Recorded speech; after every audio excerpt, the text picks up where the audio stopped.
فضيلة الشيخ، هذا سائل يقول: هل الصلاة على النبي صلى الله عليه وسلم ذكر أم دعاء؟ وجزاكم الله خيرا. دعاء وذكر الاثنان. هي دعاء لأنك تقول اللهم صل على محمد، وذكر لأن الدعاء من ذكر الله عز وجل. فالحمد لله خير على خير، والإكثار منها بركة. قال: أجعل لك صلاتي كلها. قال: إذن تكفى همك ويقضى دينك، فيكفى بها الهم ويقضى بها الدين بإذن الله عز وجل، وهي من أجل القربات وأعظمها. وهل هناك نعمة أن الإنسان يصلي الله عليه 10 مرات؟ تصلي على النبي صلى الله عليه وسلم مرة فيصلي الله عليك بها 10 مرات، صلوات ربي وسلامه عليه إلى يوم الدين.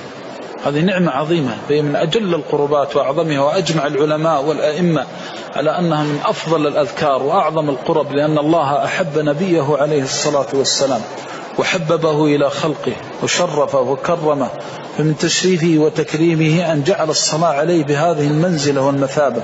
وأنت تقول اللهم صل عليه، لست أنت الذي تصلي مباشرة، اللهم صل على محمد. وهذا تشريف وتكريم.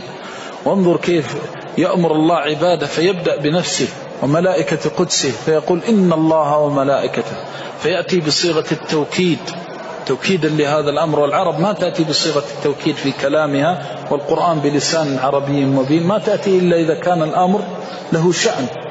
إن الله بالاسم الظاهر، ما قال إني. والتعبير بالاسم الظاهر في لغة العرب ليس كالتعبير بالمضمر. إن الله وملائكته، أضاف إلى ذلك ملائكته، هو سبحانه الأعظم وأجل وأكرم سبحانه وتعالى. إن الله وملائكته يصلون على النبي، وملائكته يصلون على النبي. فأين بني آدم من الملائكة الذين لا يحصيهم إلا الله؟ الملائكة الذين في البيت المعمور يطاف به كل يوم 70,000 ملك لا يعودون إليه أبدا، وما يعلم جنود ربك إلا هو. كل هؤلاء إن الله وملائكته يصلون على النبي، أي تشريف وأي تكريم. ثم يرجع مرة ثانية ويقول يا أيها الذين آمنوا، ما قال صلوا فصلوا عليه، كان بالإمكان يقول فصلوا عليه، كان يقول يا أيها الذين آمنوا، فينادي النداء الذي أحل به الحرام وحرم به، أحل به الحلال وحرم به الحرام، وبين به شرعه ودينه، وحبب به إلى التزام الأوامر وترك النواهي. لأن المؤمن لما يسمع يا أيها الذين آمنوا تشتاق روحه، وكان يقول يا ربي بماذا تأمر فأفعل، وما الذي تنهى عنه فأجتنب. يا أيها الذين آمنوا صلوا عليه وسلموا تسليما، صلوات ربي وسلامه عليه إلى يوم الدين.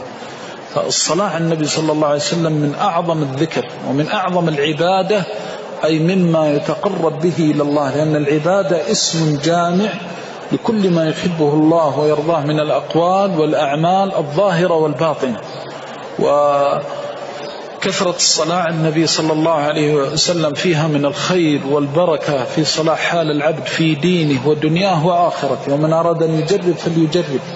وألف بها الأئمة كتبا مستقلة، جلاء الأفهام في الصلاة والسلام على خير الأنام. من يقرأ يعرف قيمة هذا الذكر وهذه العبادة.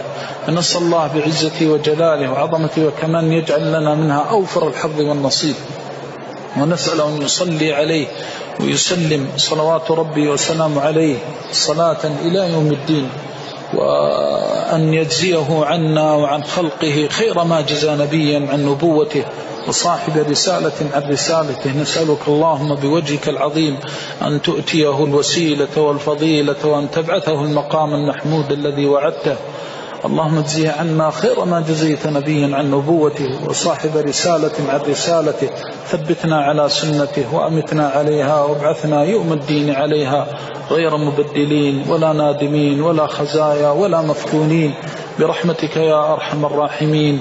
اللهم ارزقنا فقهها والعمل بها وتطبيقها والدعوة إليها، واجعل لنا في ذلك أوفر الحظ والنصيب، وتقبل منا جميع ذلك خالصا لوجهك موجبا لرضوانك. وآخر دعوانا أن الحمد لله رب العالمين، وصلى الله وسلم وبارك ونعم.